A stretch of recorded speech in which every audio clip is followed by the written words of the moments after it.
right, well, welcome everybody. If you are wanting to ask any questions, please go ahead and put those in there. Herman, part of our team, another account manager, is going to be monitoring those and answering those questions for you all today. And if we don't get to answer any of them, we will certainly reach out to you later. And if any seem like a nice discussion for the group, we'll bring that on at the end if we have time, and address those so that people can have that that information as well. And yeah, so let's go ahead and we will get started. So today's topic, happy to be here talking about it, is renewing your race and more. So I think very relevant now as we are into end of year mode and planning for next year. If you haven't already renewed your race for 2023, now certainly is the time to be thinking about doing that. So the things that we are going to be covering today is how do you do it? How do you renew your race? What are the steps? And then what I think triggers or gets triggered during the renewal process is how do you set up your events? You're getting sort of the basic setup and the mechanics at a foundation level when you renew. But how do you make sure that you have success for the rest of the year leading up to race day, so that people can self-serve and help themselves to manage their own registrations, and how you as an organizer can manage your registrations? And there's things that you can do when you first set it up that make your job easier down the line. So we'll talk about those. We'll do a nice review of how you process refunds and the different options that are available to you. The options for self-serve from participants, as well as bulk options for organizers to make changes. If you had to postpone or cancel your event, what do you do with the data if you gave people a decision to make, whether they were going to get a refund or a deferral? And then talk about deferrals, which I think are some of the first emails you get when you renew a race. It's like, deferred last year, how do I get into the race this year? And then of course, something all in our mind, on average, we saw on our platform about registrations about 15% down across the board. And although we did see, I just had a recent blog article in October was only 9% down. So it's moving in the right trend, but I think it's something that we're all thinking about is how do we increase registrations to get back to those pre-pandemic levels and beyond. So first, for any of you that are new to RunSignup or you want a refresher, we process about $1.7 billion that we've helped customers raise, and over 27,000 events are on our platform. Our mission is sort of two parts. So first, we make it free and easy for small businesses and nonprofits to generate more revenue, grow their events, and engage their attendees. And the second piece of this, we create free and easy to use event software that you can fully control. That's our model. So that is in your hands whenever you want to, and to customize it, make it your own, no advertisements. It's your product, your race in the spotlight. So how do we renew? What are these steps? So there's a few ways that you can actually renew your race. First, when you log into RunSignup, you can go and look at a list of all of your races, whether they are current or past. And you do that by clicking on your profile image at the top right-hand corner. If you haven't uploaded a profile image, no problem. There's a nice gray silhouette of what could be your profile image. That drop-down will give you several options, including My Races. And then when you see them, you'll see all the ones that are current or live. So keep in mind, you've got to go down to your past races to find those ones that have already happened that you're going to want to renew. And once you find them, as you can see my list here, I've got 3 on the screen. You're going to click the drop down arrow all the way to the right, and that 4th option down that says renew. Okay. And then there's a second way to do it. If you are 4 months past your event, when you're on your dashboard, you're going to get a nice message that's telling you it's time to renew. So if you click on that green button, it's going to take you right into that renew wizard. And then a third way that you might find yourself getting to a renewal process would be if you just go straight to your race wizard from your dashboard for your race. And the reason we put it here is because we're going to avoid this big no-no that I want to talk about, which is you do not want to go in and just update your information from last year to the next year. Okay, you want to go through the renewal process. You want to click on renew, and we're going to go into all the reasons why that's so important. The main one being, though, that you're basically erasing a lot of what was happening last year in terms of your settings. And you're not going to reap the benefits of data year over year. So again, we're going to go into some more of these details. The other way that people and organizers might renew their race is think that they just create a brand new one from scratch and just model it after the old one. Don't do that, because there's so many benefits from keeping it all of your years in one location, in one race on RunSignup. So what are those reasons? So the why, first of all, you get to keep the same URL year to year, and that's going to improve your SEO, search engine optimization. It's going to allow people to find your race a lot better. And it's going to allow you to maintain many of the settings from the previous year, which means there's less of you, or there's less required of you to go in and make those customizations, because we all know it takes a lot to, doesn't take a lot to get it started, but over the year, you might be making adjustments to your settings so that it keeps getting optimized, which we should all be doing to make sure it's working for us. And you've got it to a place that it's just great. Don't make yourself go through that again. If you're gonna just copy all of those settings over, then you're starting right with the things that you figured out work best for you in your organization. And so then on the screen here on the right-hand side, up at the top, if you leave it to the default, which is yes, it's just going to copy over all the settings that you see below in the second part of that screenshot. That if you toggle the yes onto no, it's going to show you the actual list, and you can unclick some of those items. So there might be a situation where you say to yourself, yeah, maybe we don't want to do age-based pricing this year, so you unclick that. Or maybe we're going to handle clubs and teams completely different. I'm just going to uncheck that, and I just want to start from scratch on that particular piece, but I want to bring everything else over. So this is some of that flexibility that it's giving you there. And then a pro tip, the cover page settings do not copy over. So I just want to make sure that people knew that. And the reason is so if you've got that content, maybe you've saved it in a Word document or somewhere else in those images in a folder that you can then rebuild your cover page with. But if you haven't, take some screenshots. If you like what you created last year, copy and paste some of the text, the copy, save some of your images and put them on your desktop, so then you can rebuild that cover page really easily. Okay, so another reason for why to renew is it improves your marketing capabilities. And one of those pieces that allows you to track returning participants. So you can actually measure loyalty and see who's actually coming back to your race each year.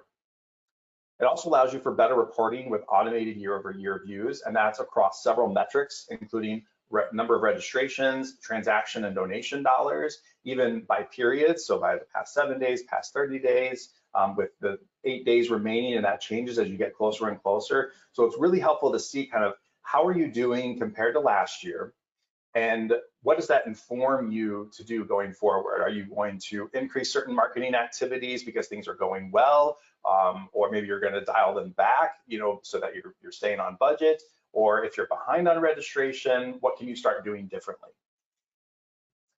And then another reason to renew is in that renewal process, it's going to automatically create email lists with your previous participants. So that makes it incredibly quick and simple to reach your folks through our email V2 system and let them know, hey, registration has opened, and you can even use the data that you collected last year to insert data replacement tags. And that makes for incredibly personalized emails that are compelling and motivate people to register. So I want to go through some best practices, some sort of, somewhat nuances, but also I think really important pieces to keep in mind as you're renewing. So first of all, if you were collecting donations last year, awesome, great way to increase that revenue and support a nonprofit cause. But keep in mind that if you do uncheck that box during that renewal process, if you're going to drill down to the different settings, it's not going to end your donation period from last year. So if you just keep the default and bring all the settings over, you don't have to do anything. But if you uncheck that, make sure you go in and end that previous donation period so it starts over. And that way, when you're using certain display settings like a donation thermometer to show progress towards your goal, it's only going to take in donations from this current year. The other thing you're going to want to do is to double check your payment account. Do you want payments, your money, going to the same place, or do you want to switch to a different account, or do you want to create a brand new one? And then if you had to cancel your race, we recommend watching a really fun YouTube. Yes, it is a fun webinar. It's called Renewing a Canceled Race. It's on YouTube, and it's actually interactive. You can click on things, and it moves you through the different steps to, for how you handle a canceled race. We really recommend watching that. And then there are certain areas that I want to put attention on. Some of these get addressed when you're going through the renewal process, which actually puts you into that race wizard that you did the first time you set up the event, but it's the wizard for the next year, right? But I want you to revisit these things after you get through it, because I know personally myself, when I'm going through it, I might click through things a little bit faster. I might not be putting my attention on everything that I need to. So some things should have a spotlight on them to go back to. So the race description, there might be some dates listed in there. You might have links to things that were only relevant to last year's event. So make sure you're going in and double checking that all makes sense for the future year, for the one year you're setting up. Giveaways, you might have been using a specific manufacturer that only had certain sizes, or maybe you had specifics or images that were in there. You might want to update those depending on who you're going to go with in the future. And if you don't know yet what t-shirt vendor you're going to use, you can at least delete those details and then add them back in later when you know more.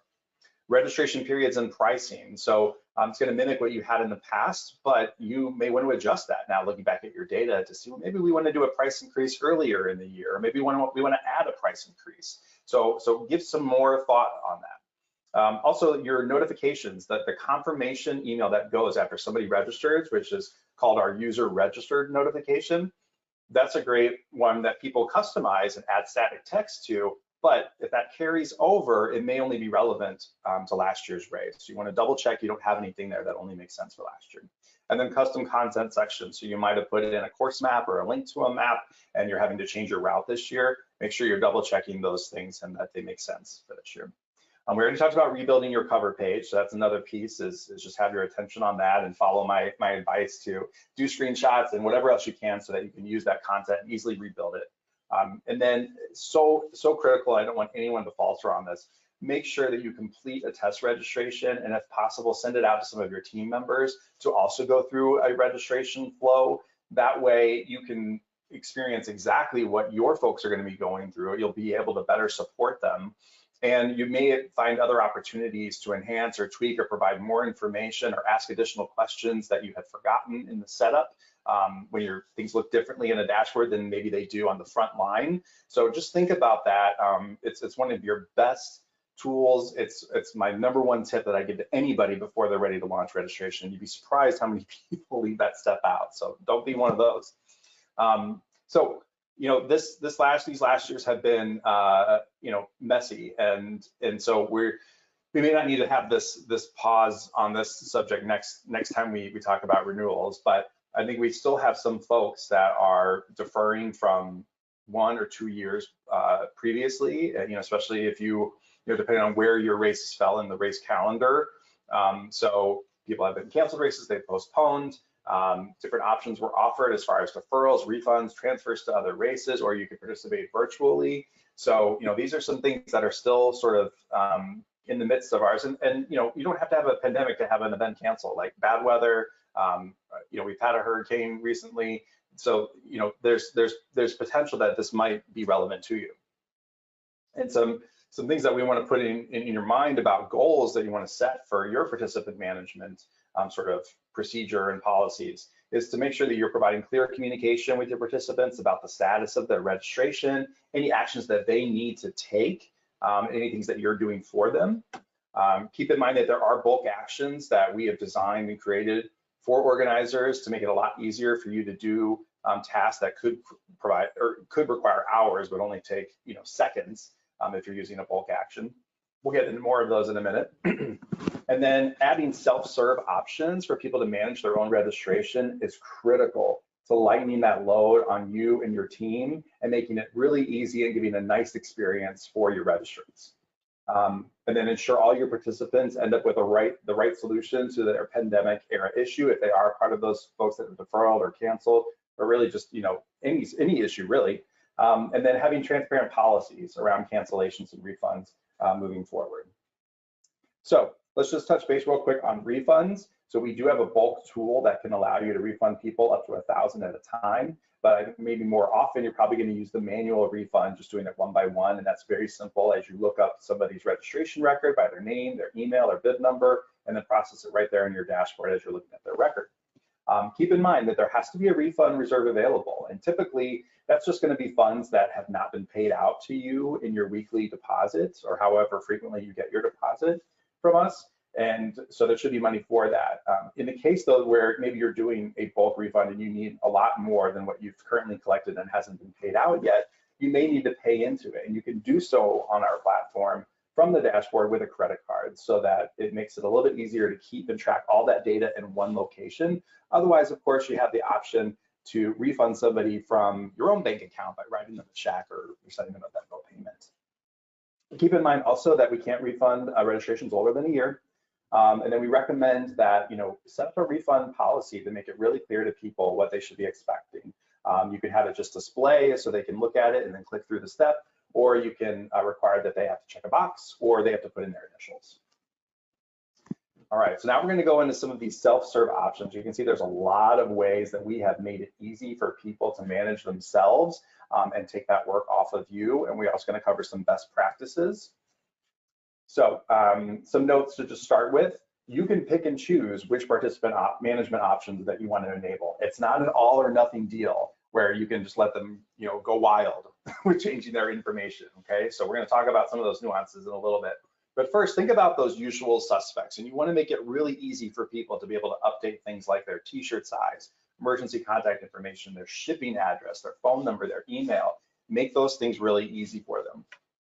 And by letting them do some of these pieces, you can lock down other items as well. Like you don't have to allow them to be able to change their name. You don't want people trying to transfer their registration to their friend by just changing the first and last name, right? There's other ways to do that, and they may violate your refund or your transfer policies. And then speaking of transfers, you can allow people to transfer themselves on their own, which means that they can move from, which is a very common situation, from a marathon to a half marathon as they're leading up to race week. Maybe training wasn't going so well, maybe an injury set them back, and you can set it such that somebody you can apply different credits, and we're going to go over that in just a little bit. And then race transfers. You can allow people not just to transfer event within a specific race, but to be able to transfer into another race completely. All right, other things that you can do with participants and allow them to do is to transfer into to another person, either as a refund or a gift. You can, sorry, I have a cat joining us today, it's Ganymede. The deferrals, so that's going to be very common, right? To allow people to go ahead and decide they want to defer to next year. They can pay the fee that you might configure, and you don't even have to touch that piece. It's all happening automatically in the background. And then add-on management. So let's say you've added on a mailing upgrade or another piece of swag that somebody can pay extra for. Maybe they got through the registration process and decided later, like, I do want my packet mailed to me, or I do want that sweatshirt. They can go into their registration through their profile and add those things on later, as long as you, again, enable them to do it. Because again, this is all optional. These are not things that you're forced into doing. You can also allow them to go in and update the answers to certain custom questions that you have, like emergency contact information, or maybe you're asking people for information like, why are you participating this year? What's your why for running on race day? And maybe they want to update that. And then also group team management, being able to create, join, change in teams post-registration, updating their corrals if you're allowing them to do that on their own.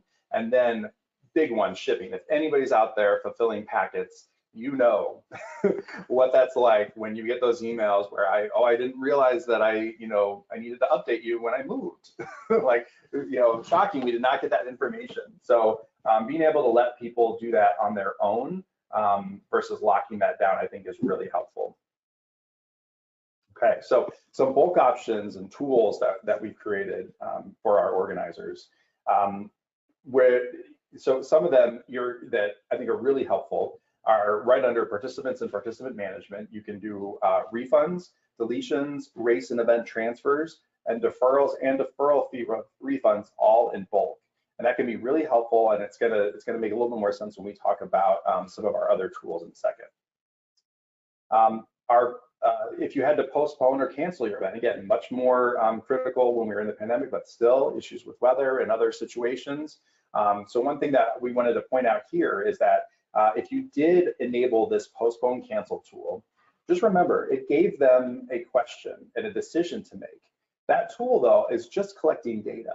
Okay, it didn't actually activate a certain action that then moved them into a race or gave them the refund. It's just collecting what decision did they want. They wanted a refund, or they wanted to defer, or they wanted to transfer to another race. So, excuse me. So make sure that you're going through and actually completing that action, like processing the refund. So that's why I wanted to pause just on this. And then just a reminder too, these slides, because there's a lot of text right here, and we could be here on a lot longer than our allotted time if I go into all of this text, but all these slides are going to be mailed or sent out to you over email, along with a recorded version of this webinar. So don't feel the need to take screenshots of this like you're going to do with your cover page if you need to, or copy or take frivolous notes, because this will all be sent out. So now let's talk about deferrals, because I think this is, again, a really big piece that happens, especially for races that have longer distances after you've renewed your race. So one note is that you can view who all your deferrals are by going to the deferral report, and it will give you all that information about their email, their phone, their deferral date, what they paid, if they paid anything, what their registration fee was that they originally paid, their giveaway size, and if their deferral has been claimed yet.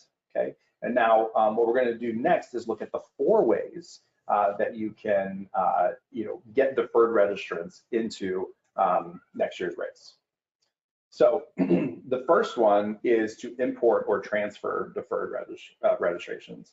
And we caution you on this. I would not, we're starting from like least advised to most advised option, just so you understand the arc that we're going on here, or the journey we're going on. So first, with importing your deferred registrants, so you're going to go to that deferral report, you're going to download, you've got your list of 100 people. You can just literally import them into the new race once you've renewed it, and then they're all active and ready to go. There's several issues there and things that you should be aware of. First of all, it could increase your costs, because when you're bringing them in automatically, you're assuming that all 100%, all 100 people actually want to participate next year. And what the data is showing us is that only about 60% of folks that defer actually fulfill that and come and participate and show up. So don't assume that everybody is going to want to claim that and use it. The waiver, they agreed to the waiver last year before they deferred, but if you just transfer them directly in, they have no opportunity to read the waiver. Maybe it's changed, maybe you're at a different venue, you've got different requirements because of that venue. And also, we're not attorneys and we can't advise you on this, but there could be issues with not having a current waiver digitally signed and proof of that. So you'd want to consult with your legal team about that, but that's just something to keep in mind. Also, outdated information. So you're going to be bringing in data that you have no idea if it's accurate anymore. People might have moved, they might be using a different email address, they might have left a job and are no longer even have access to an email inbox anymore. So the other options that we're going to talk about after this do give your registrants an opportunity to update that information as they move into the next year. Okay. So the next method would be a coupon code. So what you would do is create a coupon code under financial, pricing, and then coupons for each one of your deferred registrants. And then from that, you can make a list, an Excel spreadsheet, if you will, or a CSV with a first name, last name, email address, and the coupon code.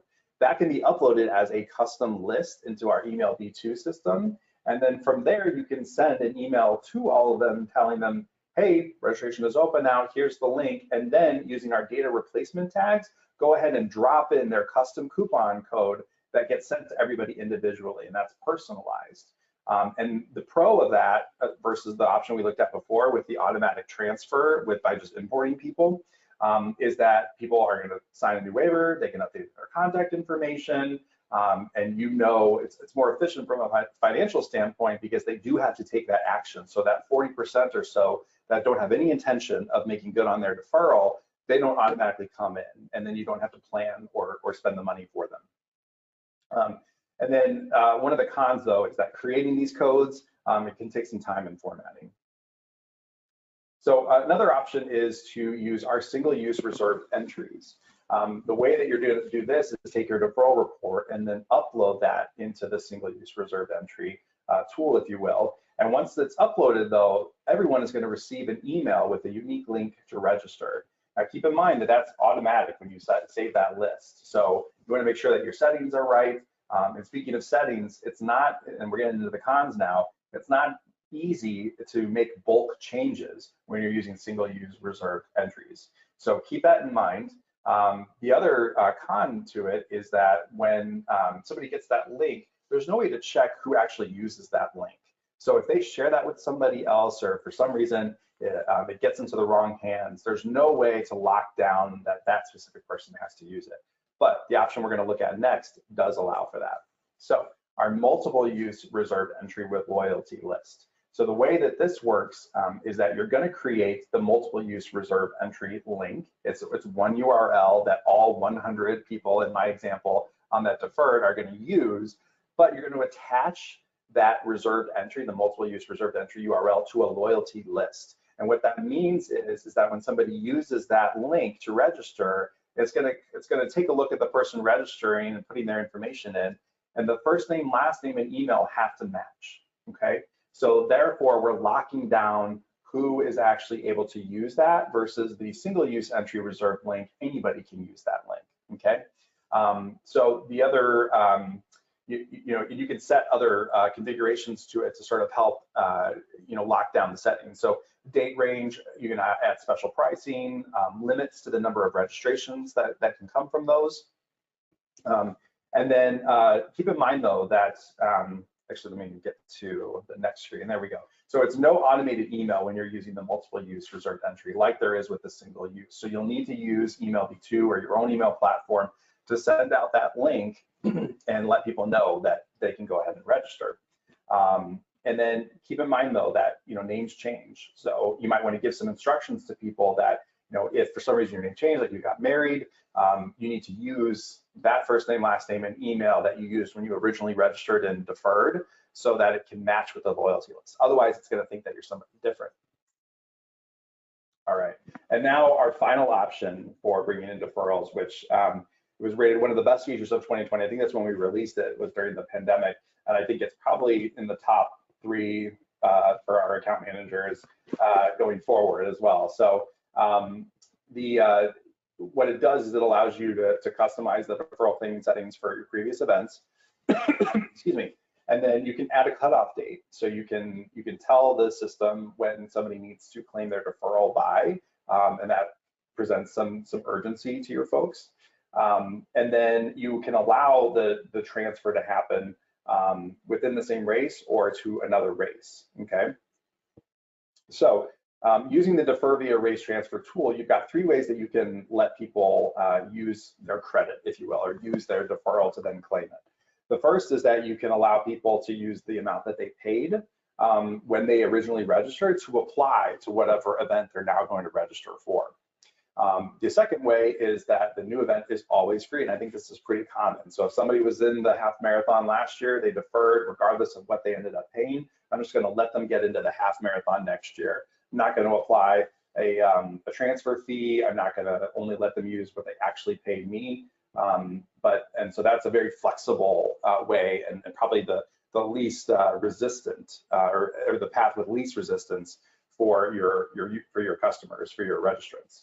And then another way is to set a creditable amount based on the previous event. So if they registered for the half marathon, I want them to be able to defer to next year, so I'm going to give them an $80 credit because I'm going to sell this upcoming year the half marathon registrations at $80. The marathon is more expensive. It's $120, right? And so they'll only have $80 if they want to switch from the half to the full, and that way I can prevent somebody from trying to move into a more expensive event without paying anything for that change. Okay, so I know that's a lot, but these are important things that I think deferrals are just get really triggered during that renewal process. Some other pieces to talk about with the defer via race transfer tool is that they can find the deferral that then they can claim in their profile. So when somebody goes to their profile, just like you went to try and find your My Races, if you actually click on profile, it will show your upcoming events. But if you click on the deferral tab, you'll see all the available deferrals. We talked about the deferral report earlier, but that's a really helpful tool to see which ones people have actually claimed their deferral and where they transferred into. It's incredibly flexible, and it's a set and forget feature. So going back to that idea that you want folks to self-serve and manage their own registration without you ever having to touch it, this is a great tool for that. And it has all those benefits of people being able to update their contact information, being able to agree to the waiver, and it's all locked down so that nobody is using it who shouldn't be using it. But keep in mind that you must make sure that registration is open for next year. When you send out the notice to everybody that, hey, go ahead and claim your deferral, make sure the next race for next year you've renewed and registration is open. And if you're allowing people to transfer into another race, maybe later in the year at another venue, make sure that one is open as well. So those are kind of 101, moments, but I think it's important to note because that's an easy thing to maybe forget in the rest of the nuances that you're trying to set up. So the other thing that we wanted to talk about today, because I think it's on everybody's mind, is ways to increase registrations. So when you are renewing your race and you're about to launch registration, think about how you can drum up as much excitement as possible. I mean, certainly you're excited, excuse me, you're excited about it, but you want to reward those sort of early adopters, those folks that are going to be on board from day one, because you're not going to be spending any marketing dollars to get them, right? So you can offer a nice discount to them to thank them, and then they become sort of ambassadors for you, talking about your event, for the rest of the time between when they registered and when they're going to participate. So think about what kind of really motivating and compelling pricing you can offer as an early bird discount. Also think about how you can tap into the social nature and word of mouth aspect of marketing with races and offer team discounts or multiple registration discounts if people register people together. And we have some great features with our teams where you can set a threshold so that when 3 people sign up for a team, you can set automatic refunds that you don't even have to initiate that go to the first 2 team members. And then every team member after that gets the discounted price. So it's a really cool tool. It motivates people, gives them something to shoot for. Everybody gets a discount, everybody's happy. Also, and we're gonna hit this on the next slide too really hard, but set up a referral reward program. So we'll come back to this in just a minute. Other pricing incentives. So think about what kind of discounts can you offer local clubs, running clubs, or really any organization that is social and you might think would be interested in participating in your race. Think about cross-promoting your events and offer a discount for multi-race registration. So for those of you that have multiple events on your calendar throughout the year, you can sell it in packages. So maybe they're doing your spring half and your fall half together. Give them a discount, get them while they're looking at one so that they can get registered for both. And then another piece is, how do we know how well we're doing? Obviously, we can look at the metrics on year-over-year registrations and dollar amounts, but to really dive into what campaigns are pulling the most in, think about using our custom source tracking. So that's where you can set up a unique URL that is then applied to a specific campaign. Maybe you're doing a specific Facebook ad and you've got a custom source tracking link that you're going to use that people click on from that Facebook ad, and then you'll be able to track the dollars and registrations that are coming from that specific link. It's very similar to the concept of Bitly, if anyone's ever used that tool.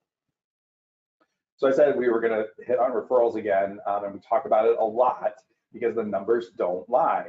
And I know our team is working on an updated race trends report that will come out at the beginning of the year, so we'll have new numbers for you soon. But in 2021, 8% of 2021 transactions were from referrals, okay? And as a reminder, a refresher on how referrals work is you're gonna set it up such that a unique URL is provided to every person that registers, and they then share that link out. Everyone that uses their specific URL, they're gonna get credit for that. And then it's gonna monitor how many people are actually using that code and can get a refund based on how many registrations come in. And you can set those thresholds. You can set the dollar amount that's going to get refunded. You can also even set up non-cash rewards, like maybe they earn swag if they reach 10 referrals. So it's a great tool. The CPA for a new registration coming in from referral rewards is only $1.40. And those of you that are dive deep into these statistics on what you have to spend on social media to get a click or to get an acquisition or a purchase, know that this is far less than what you're going to be paying on those social media platforms. So, and for some that have really aggressive referral programs, that can be as high as 25% of transactions. And the way that those folks are aggressive, the way that they are successful, is that they really highlight the program in their marketing communications, and they put it at the forefront of their website, getting it a special custom content section or even an entire page, really, hitting hard at that referral piece so that people know about it and actually take advantage of it.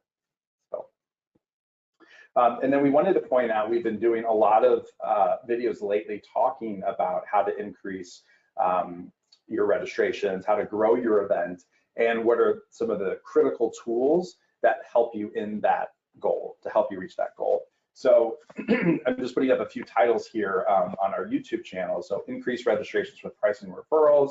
We just did recently rebuilding race participation, why every race should offer teams, event marketing best practices, and how to create effective websites. So you can go on our RunSignup YouTube page.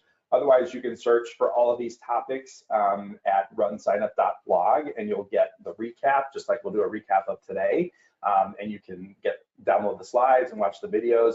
And I want to, remind everybody that while we're all in sort of end of year mode, wrapping up budgets, thinking about next year, it's funny, a lot of people will ask organizers or race directors, right, like, what do you do in between events, right?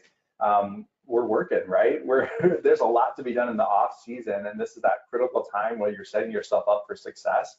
So really, invest some time into your growing your knowledge base and increasing your expertise on our platform during this sort of downtime.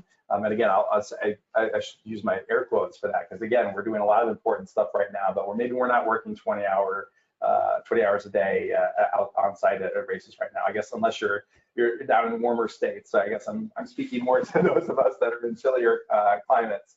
But for those of you that do have some downtime, I think this is a really great chance to sort of get your skill levels up. Great opportunity to reach out to your account manager, to our info@RunSignup team, to grow deeper into any of the things that we talked about or anything that you see on these videos. So yeah, we want to thank all of you for joining us today and talking about event renewals and other related topics.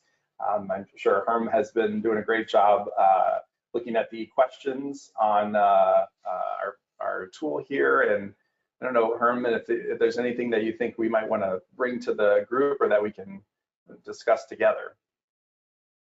No, pretty much all the questions were one-off ones. There were a few in here like that. We will be reaching out for answers to those. And then again, email out the presentation just in case you missed any. One of the questions was how to test a renewal.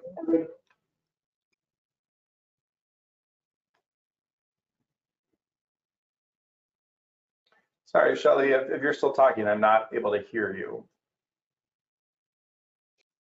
I was saying that one of the questions was how to test a renewal.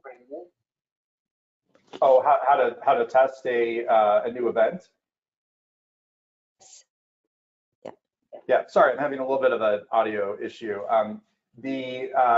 So how do you test? That's a great question. So one way to do that is to set up a coupon code for yourself, and just name a coupon code, whatever your name is, or something easy to remember. And then you can, so make your event active, make it ready to accept registrations. You can set it to a private mode, but go through the registration process and use that coupon code, because then you'll be able to view the confirmation screen and make sure that there might be text that you want to customize there, as well as the actual confirmation email, so you can see what it looks like and what people are getting. Don't just get to the checkout screen and go all the way using that coupon code. Okay. Anything else that you guys are seeing in the chat or the questions that we can address? No, I think we're all set. Okay, great. Well, thanks again, everybody, for joining us. We hope this was helpful. A lot of information and some details that you may need further investigation. But like I said, please reach out to your account manager or the info@runsignup.com to learn more. And we'll see you on the next webinar.